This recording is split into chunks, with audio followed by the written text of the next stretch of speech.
सबसे पहले आप सबों का बहुत बहुत स्वागत है आपके अपने वैभव क्लासेस के इस YouTube परिवार पर।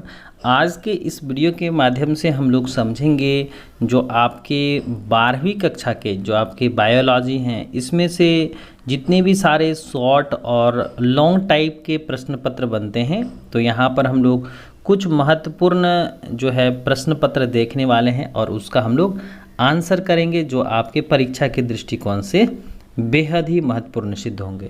तो चलिए हम लोग शुरू करते हैं। पहला सवाल हम लोग देखेंगे, वाइटल इंडेक्स क्या होता है, इसे ज्ञात करने का सूत्र लिखें। तो देखिए, वाइटल इंडेक्स जो होता है जिसको हम लोग हिंदी में कहते हैं महत्वपूर्ण सूचकांक। क्या कहते हैं? महत्वपूर्ण सूचकांक कहते हैं। वाइटल इंडेक्स को हम लोग हिंदी भाषा में क्या कहते हैं? महत्वपूर्ण सूचकांक कहते हैं। जब हम लोग क्या करते हैं, किसी आबादी में होने वाली सामान्य वृद्धि को जानने के लिए जन्म दर तथा मृत्यु दर के अनुपातिक आकलन को निकालते हैं, तो उसे हम लोग क्या कहते हैं? वाइटल इंडेक्स कहते हैं।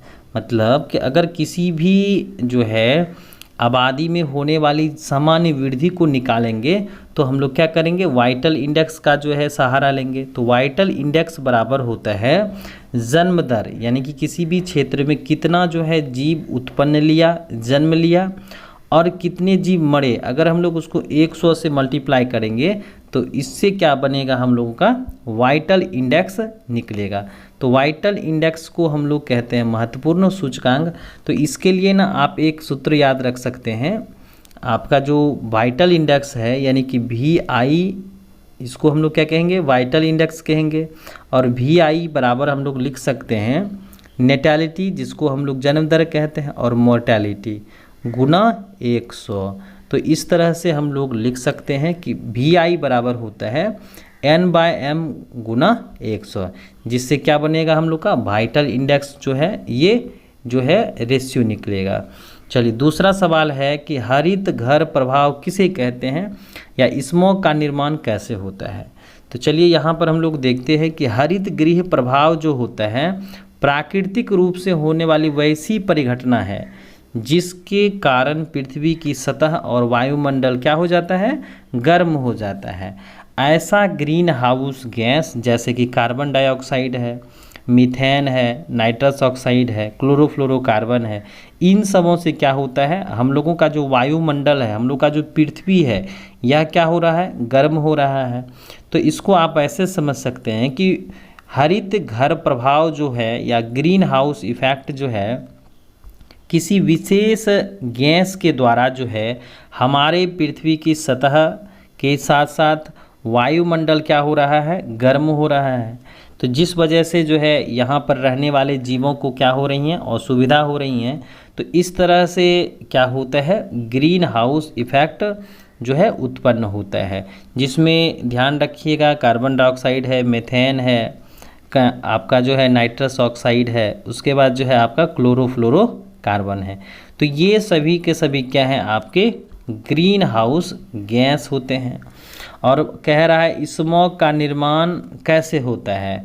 तो ध्यान रखिएगा, स्मॉग का जो निर्माण होता है वो आपके स्मोक यानी जिसको हम लोग धुआं कहते हैं और कुहासा से होता है।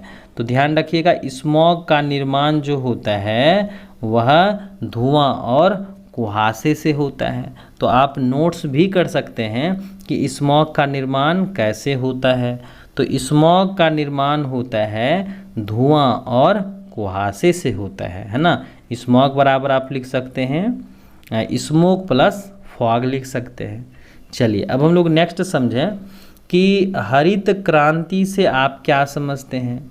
जैसा कि हरित है, हरित जो है वह क्या है? आपका खाद्य उत्पादन को बढ़ाने से संबंधित है कि नहीं। तो हरित क्रांति जो होता है खाद्य उत्पादन को बढ़ाने के लिए कृषि के क्षेत्र में जो जो प्रयास किए जाते हैं तथा उसके फलस्वरूप उत्पन्न जो उत्पाद होते हैं इसमें वृद्धि होती है। तो उसे ही हम लोग क्या कहते हैं, हरित क्रांति कहते हैं। यानी कि फसलों के उत्पादन से हरित क्रांति संबंधित होता है। और भारत में इस क्रांति का जो आरंभ हुआ था वह 1960 ईस्वी में हुआ था। तो ध्यान रखिएगा कि हरित क्रांति की जो शुरुआत हुई थी 1960 ईस्वी में हुई थी। और हरित क्रांति के अंतर्गत हम लोग जो पौधे होते हैं उनका रख रखाव करके उसमें जो है पोषक तत्वों को जो उपलब्ध करा करके ज़्यादा से ज़्यादा हम लोग क्या करते हैं, उनके उत्पाद प्राप्त करते हैं। तो ये क्या कहलाता है, हरित क्रांति कहलाता है। चलिए अब हम लोग नेक्स्ट देखें कि हरित क्रांति को लाने में निम्नलिखित कारकों का महत्वपूर्ण योगदान होता है। जैसे सिंचाई के लिए प्रयुक्त प्रबंध का होना। अगर हम लोगों को ज़्यादा उत्पाद चाहिए, फसलों में ज़्यादा उत्पादन चाहिए तो सिंचाई की व्यवस्था तो करनी पड़ेगी। दूसरा है वैज्ञानिक विधि तथा दृष्टिकोण को कृषि के क्षेत्र में उपयोग में लाना। अगर हम लोग क्या करेंगे, वैज्ञानिक दृष्टिकोण से क्या करेंगे, खेती करेंगे, वैज्ञानिक विधि अपनाएंगे तो इस तरह से फसलों की उत्पादन जो है वह क्या होगी, ज़्यादा होगी। अच्छे तथा अन्य गुणवत्ता वाले उर्वरकों का उपयोग।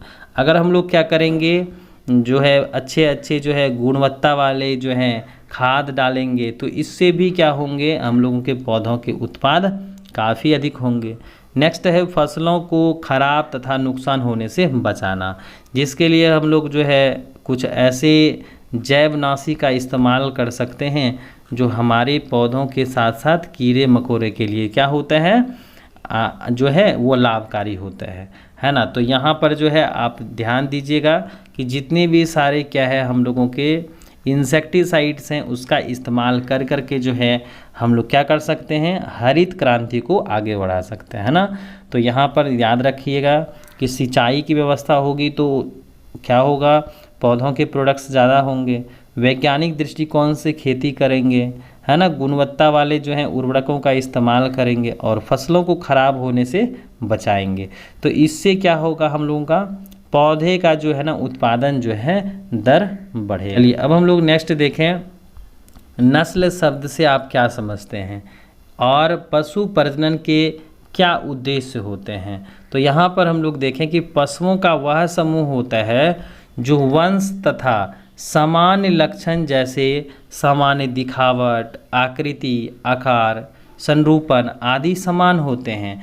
तो वे क्या कहलाते हैं, एक ही नस्ल के कहलाते हैं। कहने का मतलब ये हुआ कि अगर पशु है, गाय, भैंस, कुत्ता, बिल्ली है, अगर उसका समूह है जो समान रूप से लक्षण रखते हों, दिखावट में वह समान हो, आकृति आकार में समान हो, तो इन्हीं सभी ग्रुप्स को हम लोग क्या कहते हैं, नस्ल कहते हैं। तो पशु प्रजनन का जो मुख्य उद्देश्य होता है पशुओं के उत्पादन को बढ़ाना, उनके उत्पादों को बढ़ाना तथा उनके उत्पादों की वांछित गुणवत्ता में सुधार करना है।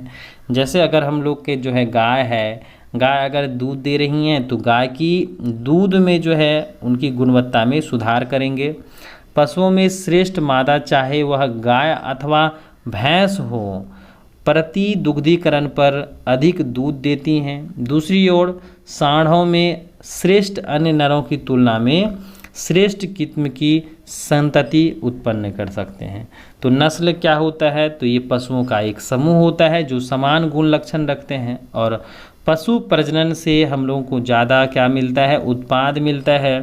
वांछित गुणवत्ता में हम लोग सुधार करके जो है अधिक से अधिक जो है उत्पाद प्राप्त कर सकते हैं और साथ ही साथ हम लोग जो है एक अच्छे किस्म की जो है संतति उत्पन्न कर सकते हैं। तो ध्यान रखिएगा कि गेहूं और धान की जो उन्नत किस्में हैं, धान में आपका जया और साबरमती आता है और गेहूं में जो है आपका सरबती सोनारा और कल्याण सोना आता है। नेक्स्ट देखें पैथोजेंस क्या होता है या इससे आप क्या समझते हैं। तो यह एक प्रकार का क्या है, संक्रमित जीवाणु होता है जिसके कारण जो है बच्चों में डिप्थीरिया नामक बीमारी होती हैं। यह बच्चों के ऊपरी श्वास या गले पर भूरी सहायक कूट कला के लिए द्वारा क्या होता है, लक्षणिक होता है।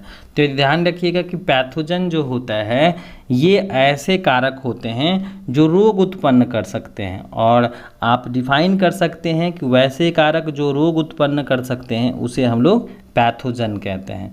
तो यहाँ पर जो है संक्रमित जीवाणु हैं, ठीक है, कि पैथोजन क्या है, एक ऐसा जीव है जो क्या करता है, रोग उत्पन्न करता है। तो ध्यान दीजिएगा, पैथोजन जो है जिसको हम लोग रोगजनक कहते हैं, एक ऐसा सूक्ष्म जीव है जो क्या करता है, एक नई बीमारी उत्पन्न करता है। तो आप लिख सकते हैं रोग उत्पन्न करने वाले कारक को पैथोजेंस कहा जाता है।